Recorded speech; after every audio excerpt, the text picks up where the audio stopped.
Hey everyone, Matt from MKRC. In today's video, I'm going to be revitalizing my crawler, so stick around.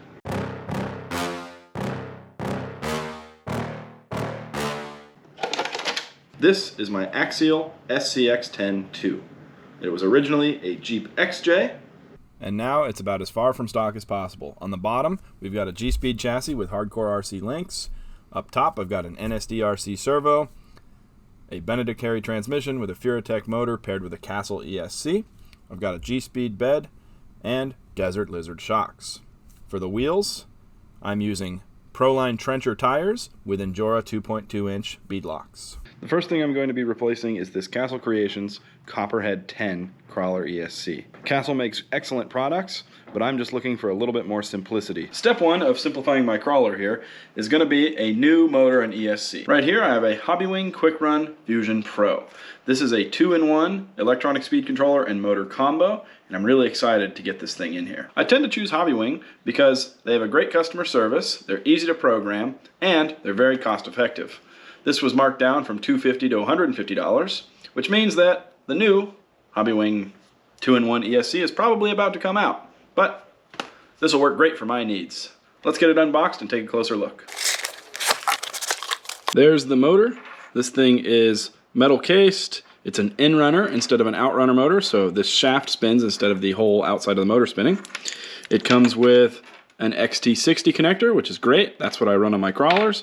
A power button with a removable programming port, or rather a cover for the programming port. And then it comes with your ESC wire. The only thing I'll have to really do is wire in a direct power lead, get this thing thrown in the truck, and we'll be good to go.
After about 2 minutes of driving it around with the new Hobbywing motor, I came to the conclusion that this thing is still incredibly loud, and one of the reasons for that is I'm running this cost-effective transmission, which is great, it's just very noisy.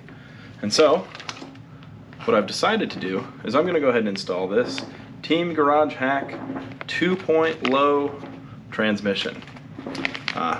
This thing is amazing. I have some friends with these in their crawlers, and I think this is going to be a really nice touch to making this thing quieter and slower. So, let's get this thing installed.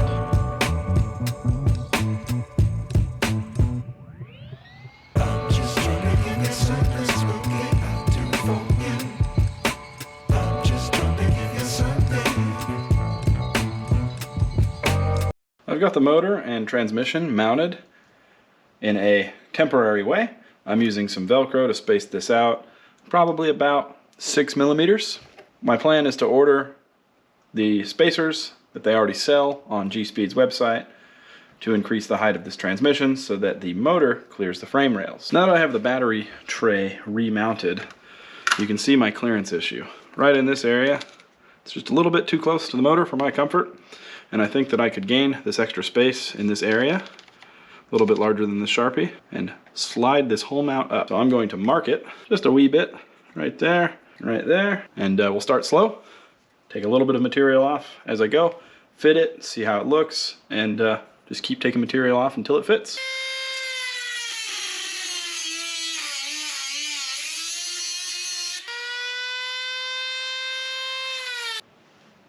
There's plenty of clearance between the motor and the battery tray now. And I've got it pushed forward so that it almost touches this bar, and I can probably tap it down, make it flush. I'm pretty pleased with that. I'm going to take a grinding wheel to it now, or a polishing wheel, and just smooth out the edges, and should be good. I was able to pick up a set of these Curry Portal Axles used on Instagram. And I'm super excited because these offer so many advantages over my stock axles.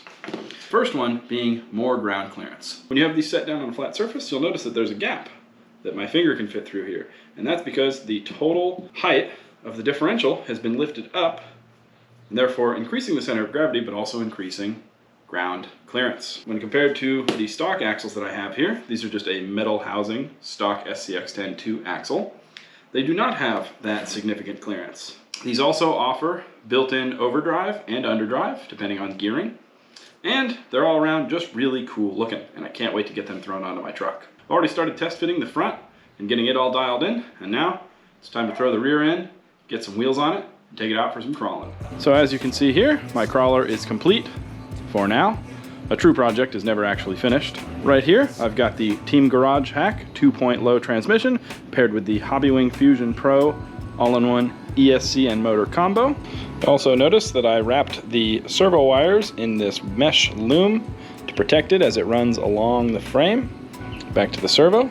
On the front side, not much has changed, but you can see these new portal axles that I've got installed from Vanquish Axles, licensed by Curry, and they are amazing. The rear of the truck received the same treatment. Once again, Curry Portal Axles, they are beautiful. And on the bottom, nothing has really changed other than these front links. I'm continuing to use plastic drive shafts as a cheap point of failure in case something binds up. Hopefully these will strip before something else. And that's about it. That completes my crawler rebuild. I'm extremely impressed with how this thing has been performing. The Hobbywing Fusion Pro motor ESC combo is incredibly smooth and powerful and really has that control down low. As far as running gear goes, I've gotten rid of a lot of the slop with the new axles. The overdrive in the 2-point low transmission is incredibly smooth and also very controllable at low speeds. And in the end, I think I've built myself an extremely capable crawler. Now, I do have a few more goodies to throw on this, but you'll see those in future videos. Mostly small bits and bobs here and there that are going to make this thing perform just a little bit better. In the next video, I'm going to have some running footage of this in a few different areas. I went out to Hemet, California and visited the Rock Yard. I went out to my local crawling spot and got some pretty good footage there. And I'm really excited to share it all with you so you can see how great this crawler performs. Once again, this has been Matt from MKRC. Don't forget to like, comment, subscribe, and share, and thanks for watching.